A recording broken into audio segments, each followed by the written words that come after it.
오늘 본문은 이스라엘 백성들이 이제 요단강을 건너서 하나님께서 약속하신 가나안 땅을 향해 들어가는 그런 이야기가 기록되어 있습니다. 여러분, 이 사건은 성경에서 정말 중요한 의미를 갖고 있는 사건입니다.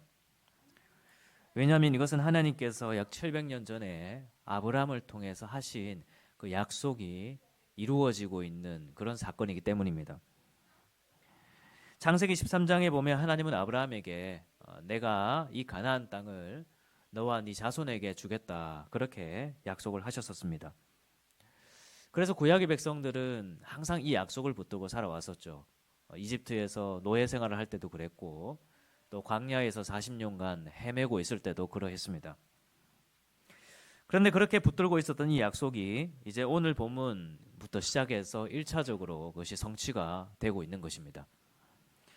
하나님은 이 사건을 통해서 하나님께서는 약속하신 것을 반드시 지키시고 이루어 주시는 하나님인 것을 우리에게 말씀하고 계십니다.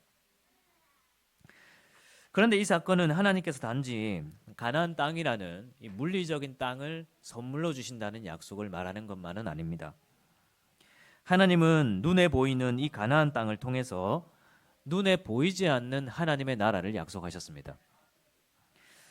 그러니까 이 가나안 땅은 일종의 예표이고 또 그림자이고 또 교보제와 같습니다. 이것은 구약에 있었던 모든 의식적인 요소들이 다 그렇습니다. 구약에 있었던 제사제도나 또 구약에 있었던 성전이나 성막이나 또 구약에 있는 절기나 이런 모든 것들이 하나님께서 우리 예수 그리스도와 또 그분을 통해서 우리가 얻게 될 하나님의 나라를 가르쳐 주기 위한 일종의 그림자고 예표고 교보제와 그렇습니다. 그러니까 하나님께서 지금 이 가나안 땅을 약속하시고 선물로 주신다는 것은 궁극적으로 하나님께서는 우리에게 하나님 나라를 약속하시고 그 나라를 선물로 주신다는 것을 말합니다. 지금 하나님께서 이 사건을 통해서 이 가나안 땅을 실제로 얻을 수 있도록 약속을 이루어 주신다는 이 사건은 하나님께서 우리에게 약속하신 하나님의 나라, 그것도 반드시 이루어 주신다는 것을 말씀하는 그런 본문으로 이해할 수 있는 것입니다. 여러분, 그렇다면 하나님은 우리에게 어떻게 그 하나님 나라의 약속을 이루어 주시고 우리를 어떻게 그 하나님의 나라로 인도하시겠습니까? 먼저 오늘 본문에 보면 하나님은 이스라엘 백성들을 가나안 땅으로 인도하시는 일에 있어서 먼저 언약궤를 백성들보다 먼저 앞서서 출발하도록 하신 것을 볼 수 있습니다. 여기에서 이 언약궤라고 하는 것은 하나님의 인재를 상징하는 상자였습니다. 여기 안에는 하나님의 말씀을 상징하는 십계명의 돌판이 들어있고 또 하나님께서 자기 백성을 먹이시고 입히신다는 것을 상징하는 만나의 항아리가 담겨져 있고 또 하나님께서 자기 백성을 다스리는 것을 상징하는 아론의 지팡이가 담겨져 있었습니다. 또 이 언약궤에는 시은자라는 뚜껑이 이렇게 달려 있는데 이 뚜껑은 하나님께서 자기 백성을 용서하는 것을 상징하는 그런 뚜껑이었습니다. 그러니까 이 언약궤는 하나님의 임재 그 자체를 나타내는 일종의 상징물이었습니다. 그런데 하나님께서는 이 언약궤를 백성들보다 먼저 앞서서 가도록 하신 것입니다. 오늘 본문 4절에 보면 약 2000규빗쯤 먼저 가도록 하셨는데 2000규빗은 약 900m 정도를 말합니다. 한 규빗이 사람 이 팔꿈치부터 이 손의 길이거든요. 한 45cm. 이것은 꽤나 먼 거리였습니다. 우리 교회에서 새로운 초등학교까지가 한 500m 정도 됩니다. 그러니까 이것보다 약 2배 정도가 되는 그 정도의 거리를 비무장을 한 제사장들이 언약궤를 메고 먼저 출발하도록 그렇게 하신 것입니다. 여러분, 하나님께서 이렇게 하신 이유가 뭘까요? 언뜻 보면 아무래도 이 언약궤가 하나님의 임재를 상징하는 성스러운 물건이다 보니까 이 아무도 이 언약궤에 접근하지 못하도록 그렇게 먼 거리를 띄우도록 하신 것처럼 생각될 수도 있습니다. 그런데 원래 이 언약궤는 보호하도록 하는 그 성막이 원래 이 언약궤를 보호하는 울타리거든요. 원래 그 울타리 길이가 어느 정도 되냐 하니까 20규빗과 100규빗밖에 되지 않습니다. 그런데 하나님은 그것의 약 20배 또 50배 정도 되는 거리를 멀리 띄운 다음에 걸어오라고 말씀하는 것입니다. 왜 그렇게 하실까요? 오늘 본문 4절에 보면 이렇게 말씀하고 있습니다. 그리하면 너희가 행할 길을 알리니 너희가 이전에 이 길을 지나보지 못하였음이니라 라고 말씀하십니다. 그러니까 하나님께서는 자기 백성들이 나아가야 할 그 길을 알려주기 위해서 이렇게 언약궤를 먼저 앞서서 나아가도록 그렇게 하고 계시다는 겁니다. 하나님의 임재를 상징하는 언약궤가 자기 백성들보다 훨씬 앞서서 저 길을 가고 있는 것을 통해서 하나님께서 친히 그 길을 인도하고 계시다는 것을 백성들에게 가르쳐 주시려고 지금 이런 행동을 하고 계시다는 겁니다. 여러분 생각을 한번 해볼까요? 지금 이스라엘 백성들은 그 숫자가 한 250만 명 정도 됩니다. 만약 이 언약궤가 이 많은 백성들을 인도하고 있는 역할을 한다고 생각해 봅시다. 그렇다면 이 작은 언약궤가 그 사람들 바로 앞에서 걸어가고 있다면 그 언약궤는 누가 볼 수 있는 거겠습니까? 바로 앞에 있는 사람들만 볼 수 있는 겁니다. 사람들이 워낙 많으니까. 그런데 만약 이 언약궤가 1km 정도 앞에 있다고 거기에서 걸어간다고 생각해 봅시다. 그러면 어떻겠습니까? 보다 많은 사람들이 저 멀리에 있는 언약궤를 볼 수 있게 되는 것입니다. 여러분 이것은 하나님의 세심한 배려가 담겨져 있는 모습입니다. 왜냐하면 지금 이스라엘 백성들은 그 누구도 이 길을 지나가 본 적이 없기 때문입니다. 막연하게 그냥 앞사람 뒤통수만 보고 걸어가는 것입니다. 지금 이 백성들 중에는 어디로 가야 요단강을 쉽게 건널 수가 있고 어디로 가야 비교적 안전하게 건널 수 있는지 알고 있는 사람이 없습니다. 지나가 보지 못한 길입니다. 그래서 하나님께서는 이 백성들보다 멀찍이 앞서서 먼저 걸어가시며 모든 백성들이 그 언약궤를 보면서 아무도 불안해하지 않도록 아무도 걱정하지 않도록 하나님께서 우리가 나가야 할 길을 친히 인도하고 계시구나 그렇게 생각할 수 있도록 하나님께서 지금 이렇게 배려하고 계시는 겁니다. 여러분 이것은 우리를 하나님의 나라로 인도하시는 하나님의 인도하심의 방식과 똑같습니다. 아니 그 이전에 우리의 삶의 작은 세심한 부분들을 인도하시는 하나님의 인도하심의 방식도 그러합니다. 여러분 하나님은 우리의 삶을 친히 인도하는 분이십니다. 우리의 신앙생활은 이것을 믿고 따라가는 것이 신앙생활입니다. 하나님께서 나보다 앞서서 나의 길을 인도하고 계시구나. 우리는 거기에서 불안함을 내려놓고 우리의 신앙생활을 걸어갈 수 있게 되는 것입니다. 지난 주간에 어떤 성도님과 이야기를 하는데 자기와 자기 남편은 걱정이 많은 사람이라 그렇게 말씀하시더라고요. 그러면서 지금 현재 뭔가 빨리 결정돼야 할 일이 있는데 그것이 빨리 결정되지 않아서 좀 걱정이 되는 듯이 말씀을 하셨습니다. 그런데 그 성도님의 결국 그 마지막에 고백이 무엇인지 아십니까? 결국 우리가 그 길 또 하나님이 인도하시는 거니까 하나님을 신뢰해야죠 라는 고백이었습니다. 여러분 그렇습니다. 하나님은 우리의 삶을 친히 앞서서 인도하고 계십니다. 우리가 이것을 기억하지 않고 이것은 나의 길이고 내가 해야 할 일이라고 생각하면 거기에서 우리는 불안을 경험하고 걱정이 생기게 되는 것입니다. 왜냐하면 우리도 생각해보면 우리도 지금 우리가 살아가는 길은 아무도 가보지 않은 길을 가는 것입니다. 내가 가보지 않은 길입니다. 하나의 예로 우리 지금 자녀를 양육하는 분들도 계시고 또 우리 교회에 또 귀한 선물이 찾아왔습니다. 우리 귀한 자매님의 복중에 또 하나님께서 귀한 생명을 주셨는데 그 이제 아이를 출산하고 양육하는 길은 아무도 해보지 않은 길입니다. 우리 중에 누가 아이를 온전하게 다 키워보신 분 없지 않습니까? 그래서 새로 시작하는 분은 아무도 없습니다. 다 우리가 해보지 못한 길을 걸어가는 것입니다. 그런데 이것이 내가 해야 될 일이라 생각하고 내가 내 힘으로 해야 된다고 생각하면 우리는 거기에서 불안함이 생깁니다. 우리 자녀들 치료를 위해서 기도하는 분들도 계시는데 이것을 내가 해야 된다고만 생각하면 거기에서 불안이 생기는 것입니다. 저도 몸에 불편함을 갖고 살기 때문에 이것을 어떻게 하면 이겨낼 수 있을까 오만 노력을 다하면서 합니다. 이것이 뭐 특별한 치료약이 있는 게 아니다 보니까 작년에는 뭐 비타민 C도 다량으로 복용해보고 아니다 싶어서 포기하고 또 올해는 또 공복에 올리브유를 또 먹고 있어요. 또 최근에 이건 아니다 싶어서 또 중단을 했습니다. 최근에는 또 이제 당근과 양배추, 사과를 함께 갈아서 CCA 주스를 아침마다 또 먹고 있습니다. 이것이 어떻게 보면 몸이 안 좋으신 분들의 공통적인 모습일 것입니다.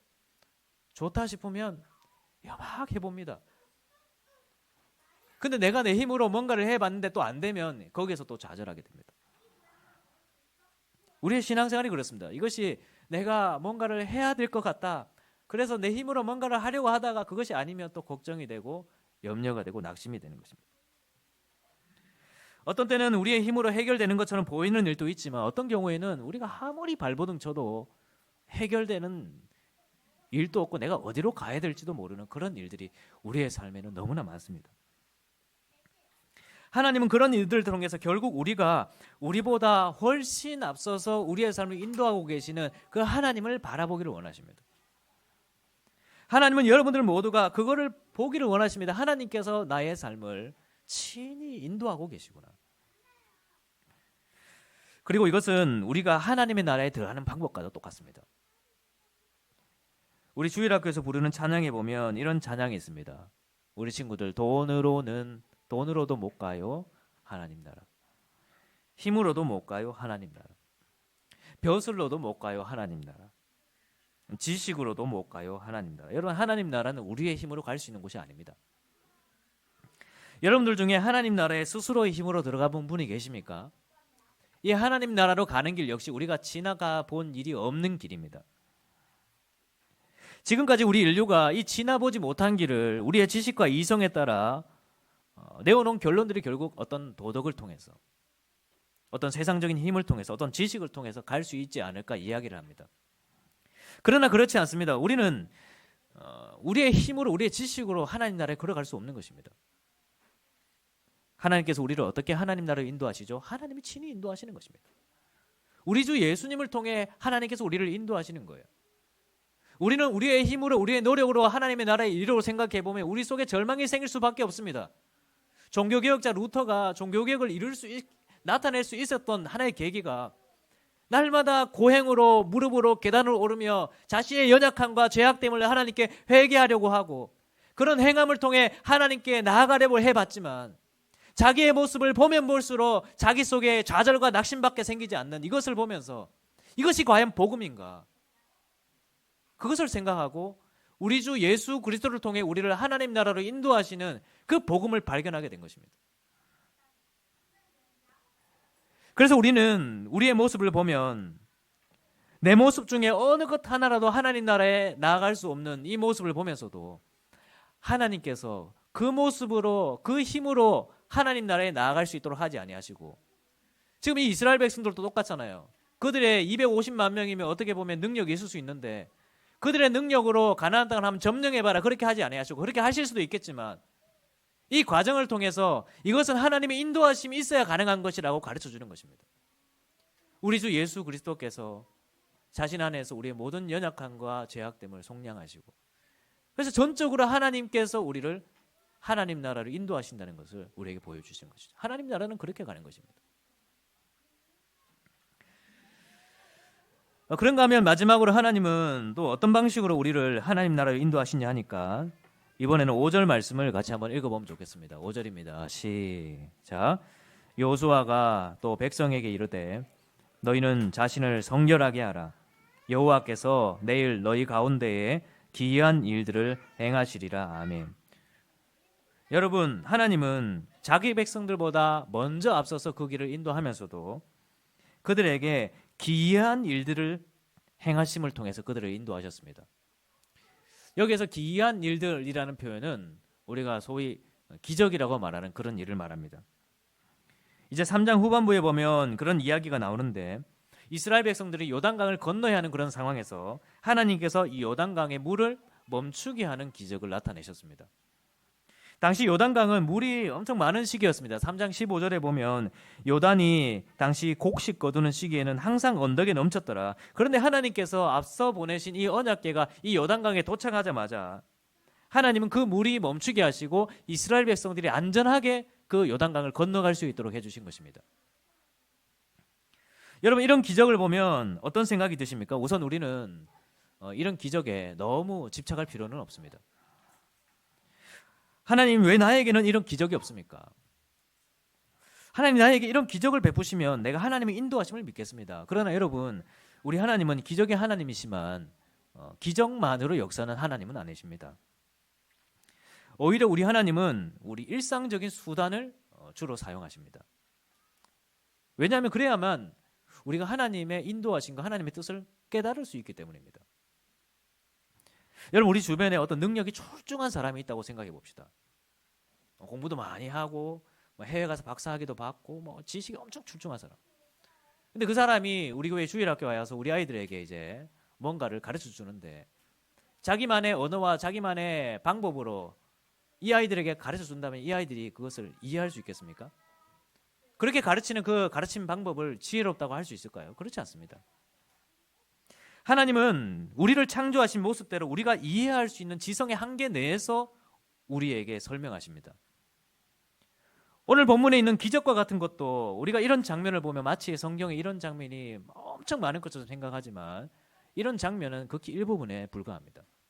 하나님은 많은 부분에 있어서 우리의 지성의 한계에 맞도록 설명하시고 하나님의 인도하심을 나타내셨습니다.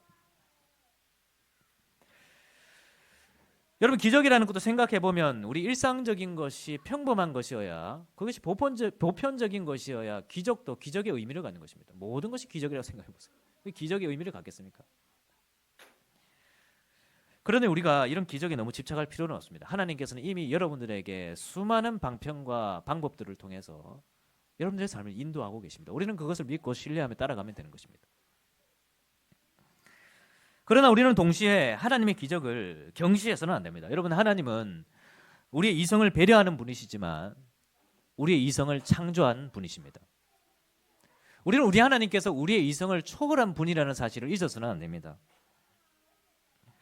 오늘날 사람들이 오로지 이성과 증거로 입증 가능한 것만 믿겠다, 그런 이야기를 많이 하지만 사실 우리는 입증 가능하지 못한 것도 얼마든지 믿고 삽니다.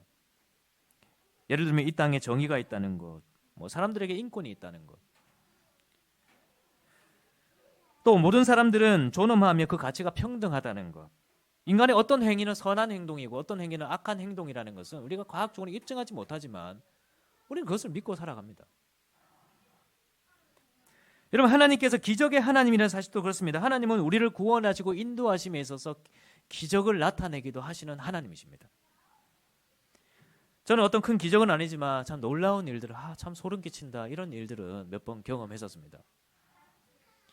그 중에 하나는 저희가 개척 초기에 우리 교회가 공사를 하면서 여기 있는 땅을 퍼다가 옆에 있는 땅에 잔뜩 쌓아놨던 그런 일이 있었습니다. 그걸 치워야 하는데 비용이 한 500만 원 들었습니다. 그때는 정말 재정적인 여유가 전혀 없었거든요. 땅 주인은 빨리 잔토를 치우라고 하죠. 돈은 없죠. 기도만 하고 있었습니다. 그래서 연말 되면 고발할 건데 그 연말 전에 치워라, 그런 이야기를 하더라고요. 그래도 돈이 있어야 치우죠. 그냥 가만히 그냥 기다렸는데 3월 말인지 4월 말인지, 그때가 아마 부활주일쯤이었는데 그 말까지 안 치우면 진짜 고발하겠다고 했었습니다. 제가 살면서 고발을 당해봤겠습니까? 가슴이 막 두근거리죠.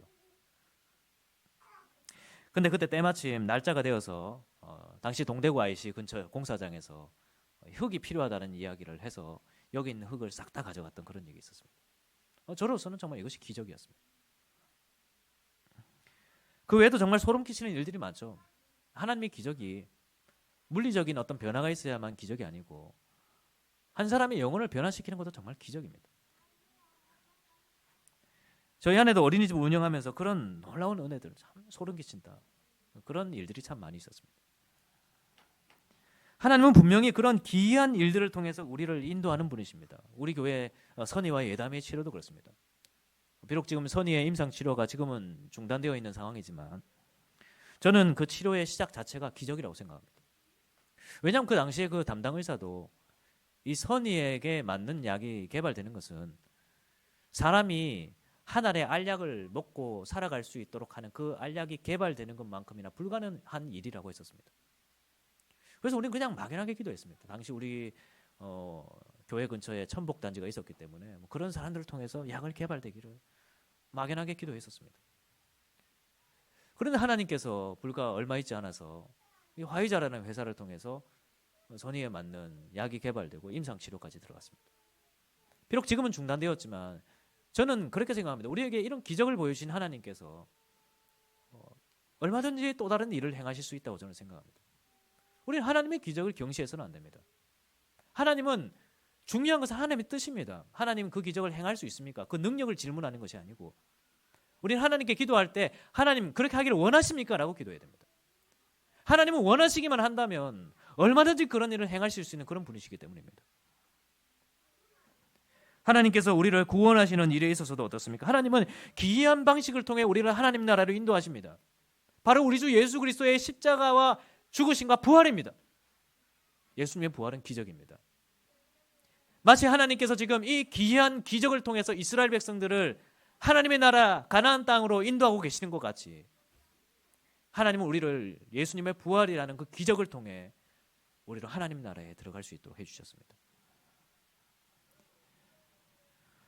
여러분, 이 하나님의 인도하심이 여러분 삶에 가득하기를 주님의 이름으로 축원합니다. 우리가 이 인도하심을 믿으며 살아가는 성도들이 됩시다.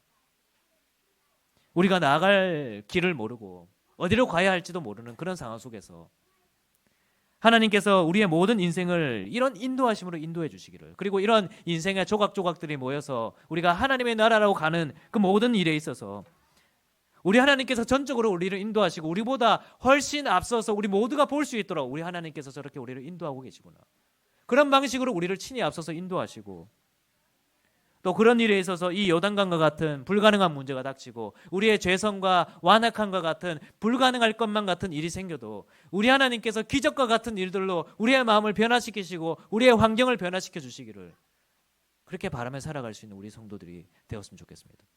그래서 이번 한 주간 그 하나님의 인도하심을 경험하고 또 인도하심을 고백하고 믿고 순종하며 살아가는 우리 모든 성도들이 되시기를 주님의 이름으로 축원합니다.